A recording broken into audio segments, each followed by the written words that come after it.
교회에는 3대 절기가 있습니다. 첫째는 예수님의 생일을 기리는 성탄절, 둘째는 예수님의 부활을 기리는 부활절, 그리고 11월 마지막 주에 드리는 감사절입니다. 전 세계 기독교회가 11월 말주가 되면은 한 주간 동안 감사절 절기를 지킵니다. 우리가 지난 주일에 감사절 간단한 잔치를 했습니다. 오늘은 감사절을 기해서 성찬 예식을 함께 올리도록 하겠습니다. 11월 말주일은 감사절, 12월 25일 그 주간에는 성탄절입니다. 이제 성탄절 한 달 앞두고 올해는 성탄절을 아주 준비를 해서 아주 우리가 기쁜 성탄절, 아주 아름다운 성탄절로 보내도록 합시다. 먼저 지금부터 장식부터 멋지게 해야 됩니다.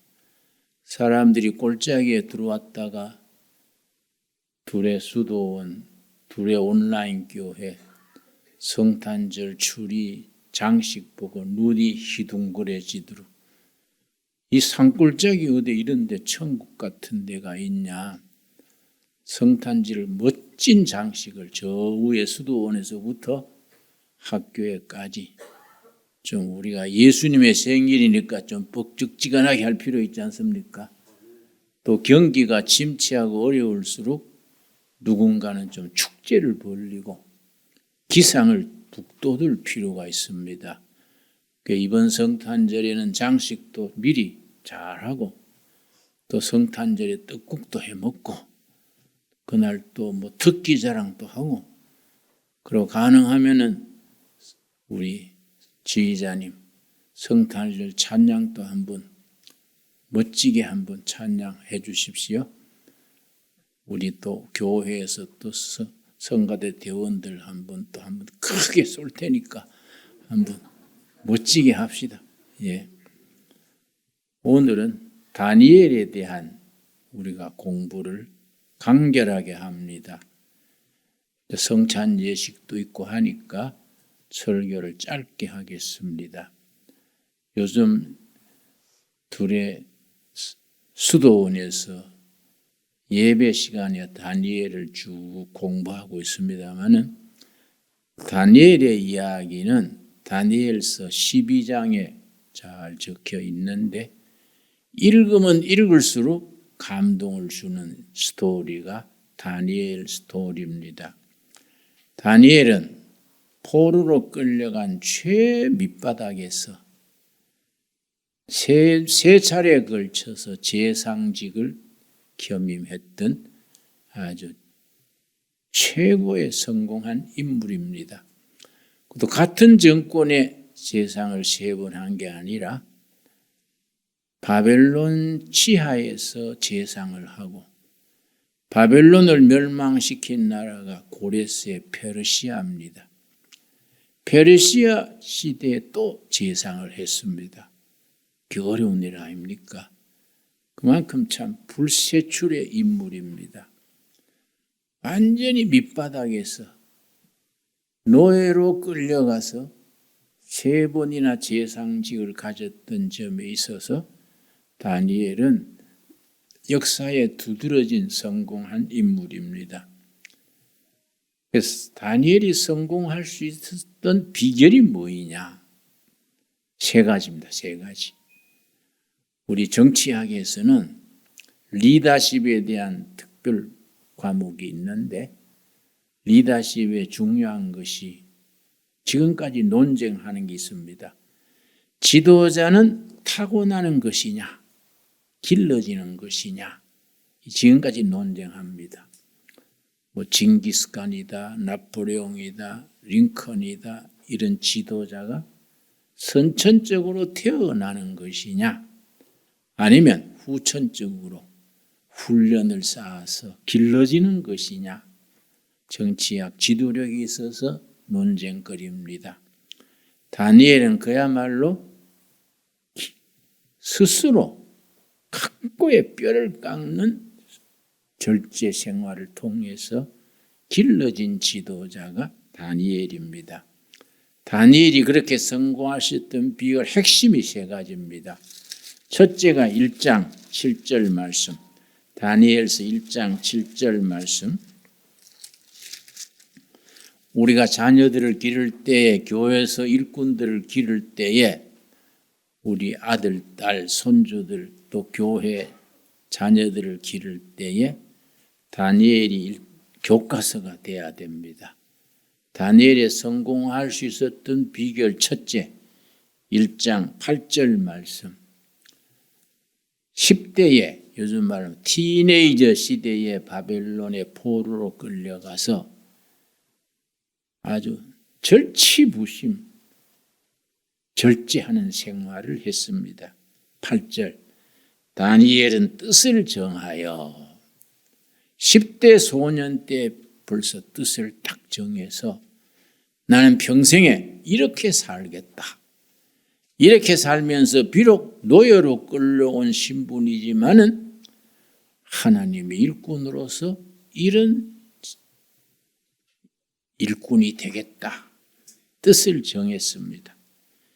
왕의 음식과 그가 마시는 포도주로 자기를 더럽히지 아니하리라 하고 자기를 더럽히지 아니하도록 환관장에게 구하니, 다니엘의 성공 비결의 세 가지 중에 첫째는 소년 시절부터 남다른 절제 생활입니다. 세 가지입니다. 그 바벨론 왕궁에서 산의 진미가 막 쏟아지는 자리 아니겠습니까? 절대 기름진 음식에, 호화로운 음식에 자기를 물들이지 아니하고 딱 절제된 생활을 했습니다. 철저하게 절대 내가 기름진 음식에 나를 이렇게 길들이지 않는다. 채식으로서 딱 절도 있는 식생활을 했습니다. 둘째는 바벨론 제국은 33개의 나라를 정복해서 이루어진 바벨론 제국입니다. 33개 나라 각지에서 모여온 술이 있었습니다. 절대 술을 입에 대지 않았습니다. 한국 교회가 술, 담배를 금하는 전통은 참 아름다운 전통입니다. 그 전통은 교회가 지켜나가는 것이 참 좋다고 생각합니다. 왜냐? 하도 술에 망가진 사람들을 제가 많이 봐왔기 때문에 타고난 재능도 있고 사람도 선량한데 이런저런 사연으로 술에 인이 박혀서 술 중독자가 돼가지고 평생을 허무하게 지내는 인재들을 나는 너무나 많이 봤습니다. 그래서 다니엘은 철저하게 나는 술을 입에 대지 않겠다. 음식을 절대로 절제하겠다. 세 번째, 여한 경우가 있어도 고향 하늘, 예루살렘 하늘을 향한 창문가에서 하루 3번씩 정한 시간에 정한 자리에서 기도 생활을 하면서 예루살렘에서 믿던 하나님, 우리 이스라엘의 여호와 하나님에 대한 기도 생활을 멈추지 않겠다. 이걸 뭐 그냥 해도 되고 안 해도 되고 그런 게 아니라 아주 목숨 걸고 지켰습니다. 그렇게 산 결과 다른 사람보다 차별화, 두드러진 인격과 실력과 비전을 가지게 됐습니다. 17절, 1장 17절 말씀. 하나님이 이 네 소년에게 다니엘과 그의 동지 사드락과 메삭과 아벳느고 네 소년에게 학문을 주시고 모든 서적을 깨닫게 하시고 많은 책을 읽겠습니다. 그 당시에 책이라도 뭐 요즘처럼 쏟아지는 시대는 아니지요. 그 당시에 양피지의 두루마리로 만든 책들입니다. 열심히 왕립도서관에서 읽어서 서적을 많이 흡수해서 폭넓은 독서, 지식의 기초를 닦았습니다. 요즘 일꾼들, 청소년들의 가장 약점의 하나가 독서 세계가 좁은 점입니다. 책을 많이 읽고 정신 세계를 넓히고 독서를 통해서 상상력을 길러가야 되는데 그런 점이 요즘 참 아쉬운 시대입니다. 그 지혜를 주셨으니 다니엘은 또 모든 환상과 꿈을 깨달아 알더라. 환상이 비전입니다. 꿈은 드림. 다니엘은 비전이 있고 드림, 꿈이 있는 일꾼으로 자랐습니다. 비전을 가진다는 게 참 중요합니다. 요즘 정치학에서 리더십 논에서 최고 지도자가 될 수 있는 덕목 5가지를 말합니다. 최고 지도자. 정치적으로 한 나라의 대통령이든지 기업의 총수든지 교회의 당회장 목사든지 각 분야의 지도자가 있게 마련입니다. 최고 지도자 CEO, 최고 지도자가 가져야 될 덕목 5가지입니다. 우리가 다니엘의 삶에 비추어서 이 5가지를 마음에 잘 새겨서 우리와 우리 자녀들, 우리 교회 청소년들이 그런 덕목을 다니엘과 그의 동지들처럼 어려서부터 쌓아나가야 됩니다. 몸으로 익혀나가야 됩니다. 그걸 체득한다. 체득. 몸으로 배우는 겁니다. 첫째가 뭐냐? 이 다니엘서 1장 17절에 다니엘이 환상과 꿈을 깨달아 알았다. 환상, 비전과 드림. 지도자가 지녀야 될 덕목의 첫째입니다. 비전을 제시할 수 있는 능력. 여기 첫 번째입니다. 그 공동체, 국가 같으면 국민, 기업 같으면 사원, 교회 같으면 교인, 한 가정으로 말하면 호주에 속한 가족들이 비전을 구성원들에게, 공동체 식구들에게 비전을 제시할 수 있는 능력이 있어야 된다. 비전 하면 좀 우리가 막연하게 느껴지기 쉽습니다만 뜻을 정확하게 풀이하자면 비전이라는 것은 나라면 국민, 기업이면 사원, 교회면 교인, 그 공동체 구성원 전체가 함께 바라보고 나가야 될 미래의 목표, 여기 비전입니다. 다 함께 바라보고 함께 나가야 될 분명한 목표, 그 비전입니다. 그래서 비전을 제시할 수 있는 능력, 그 지도자의 첫 번째 덕목입니다.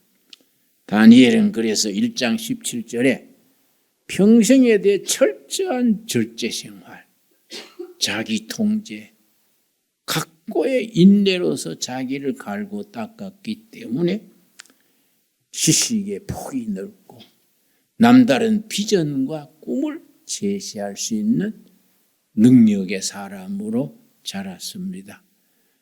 그리고 두 번째가 뭐냐? 자기가 마음에 담은 비전을 동료들에게, 대통령이면 국민들에게, 기업의 회사장이면 사원들에게 그걸 설득을 해서 동지로 참여하게 할 수 있는 설득력입니다. 설득력. 온 구성원들이 하나의 비전을 바라보고 같은 꿈을 꾸고 같이 미래를 향해서 나가야 됩니다. 우리나라가 제일 아쉬운 점이 이 점이지요. 국론이 너무 분열되어 있습니다. 너무 국민들 마음이 흩어져 있습니다. 지도자는 그 흩어진 마음을 한 방향으로 몰아서 전진하게 하는 것이 지도자의 몫입니다. 이 두 번째 설득력이지요. 예수님이 12제자를 뽑으시고 3년간 한솥에 밥 먹고 한 입을 덮으면서 제자들에게 보낸 시간이 예수님 사역 중에 70% 80%가 12제자에게 투자했다 그럽니다. 예수님이 바라는 하나님의 나라를 이루는데 제자들이 그 일에 최전선에 나가서 헌신할 수 있도록 설득을 했습니다. 그래서 예수님이 마지막 마태복음 28장 예수님의 마지막 유훈에 해당되는 말씀에 땅 끝까지 이르러 내 증인이 되라. 내가 너희와 항상 같이 있겠다. 땅 끝까지. 예수님의 제자들이 학문이 없는, 요즘 말하면 가방끈이 짧은 그런 갈릴리 시골 청년들인데 예수님이 뜨겁게 심어주신 그 비전, 하나님의 나라를 위해서 다 청춘을 바쳤습니다. 세 번째가 뭐냐 하면은 그런 지도력이 나오려면은 수십 년 일생에 걸친 일관된 삶, 그걸 영어로는 인테그리티. 이랬다 저랬다 왔다 갔다 하는 게 아니고 도덕적으로 영적으로 일관돼야 됩니다. 내가 이제 80에 이르러서 후회하는 게 한 가지 있습니다. 나는 목회를 30세에 시작했는데 제일 밑바닥 청계천 빈촌서 시작했는데 52년째 일해왔지요. 너무 여러 가지 왔다 갔다 했다. 너무 이 일 저 일 잘나지도 못한 사람이 잘난 척하고 세상 일 다 내가 안 하면 안 될 줄씩 그걸 심리학에서는 메시아닉 콤플렉스라 그럽니다. 자기가 메시아나 되는 뜻이 콤플렉스를 가지고 모든 일을 하려고 동서남북 뛰다니다가 세월만 가버리고 연습하다가 80대 버렸어요. 그래서 내가 그걸 후회하는 겁니다. 그런 게 아닌데 한 눈물 파라는 말이 있듯이 일관되게 꾸준하게 했어야 하는데 이것저것 하다 보니까 세월이 간 거지요. 그러나 지난 거는 지난 거이고 지금 또 아직은 건강 유지하니까 남은 날이나 잘해야지 그런 생각을 하지요. 일관성. 그 영어 단어가 중요합니다. 인테그리티. 헷갈리지 않고 왔다 갔다 하지 않고 꾸준하게 일관되게 나가는 것. 네 번째가 뭐냐면 참 중요합니다. 패션, 열정 있는 사람이 지도자가 되고 그 열정 뜨거운 가슴으로 국민들에게, 교인들에게, 또 회사 사원들에게 그 열정을 전염시키는 것이죠. 그걸 사회학에서는 이 바이러스라 그래요. N 바이러스가 N는 리드할 때, 필요 요구할 때 N를 따서 바이러스는 코로나도 바이러스 아닙니까? 바이러스가 병을 옮기지요. 그 앞에다가 N을 붙여서 N 바이러스를 붙이면 그 사람의 열정, 그 사람의 비전을 전염시키는 거예요. 우리 회사는 희망 없어. 우리나라는 이거 장래성 없어. 혹은 교회 같으면 우리 교회는 이거 은혜도 없고 적당한 때 옮길까 봐. 이렇게 헷갈리지요? 그런데 그런 속에서 한 새로운 지도자, 새로운 젊은이, 새로운 일꾼이 등장해서 무슨 소리야? 우리 교회만한 교회가 없어. 우리 교회는 다 순수하고 뜻이 있지 않냐? 또 기업 같으면 우리 회사는 정말 희망이 있어. 열심히 하면은 우리가 같이 누릴 수 있어. 사장이 따로 있냐? 열심히 하면 다 사장이지. 거기 N 바이러스가 있는 사람이에요. 그거는 전염이 되는 겁니다. 전염. N 바이러스는 바이러스가 감기를 옮기고 병을 옮기듯이 N 바이러스가 있는 사람은 그 열정, 그 패션을 전염시키는 거예요. 자꾸 그 얘기하면 주위의 사람들이 맞아. 우리가 너무 부정적으로 안 된다는 생각만 했구나. 맞아. 되는 거야. 힘을 모아보세. 이 열정이죠. 열정. N 바이러스를 퍼뜨리는 거이지요. 우리는 N 바이러스 위에 성령 바이러스가 있지 않습니까? 성령 받으면 폭발력이 있는 겁니다. 폭발적인 영적 에너지.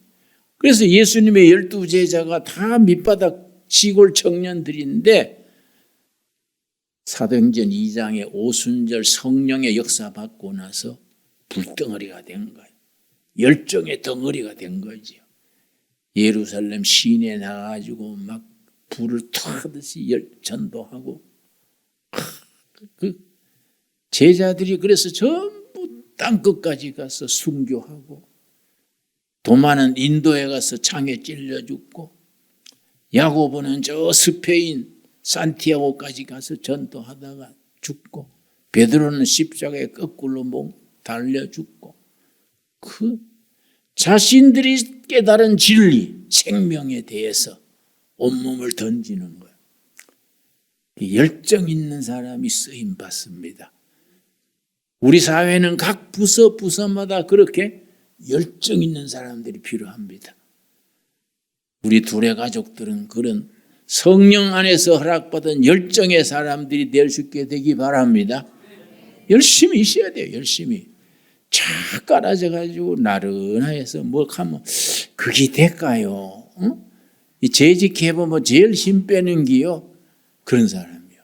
뭐 어쩌면 아이 나오면 목사님 전에 교회에서도 해봤는데 안 됩니다. 그거. 그러면 분위기 싹 버리는 거예요. 그래서 전에 교회 생각하지 말고 지금 미래를 생각합시다. 목사님 그거 안 됩니다. 그거 되면 내가 내 손에 장 찢지지요. 뭐 이런 식이에요.